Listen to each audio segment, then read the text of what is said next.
I started visiting patients in the hospital. Because when this whole thing happened, my mom would say that I would tell my story when I grew up. And I didn't understand where I would tell the story or how I would tell it. But I felt like I had a responsibility in Burns. We started off with a donation to the Kolebu Teaching Hospital.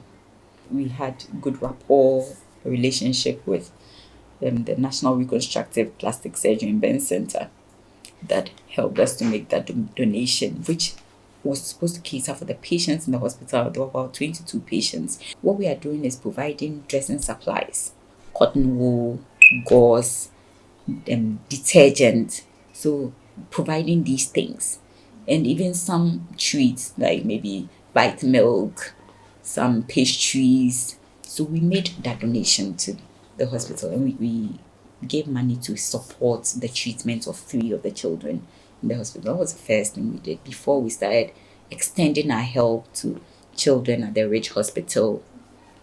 And currently we get calls from all over, from Sunyani, from Tamale, because people are watching our social media and seeing the impact that we are making.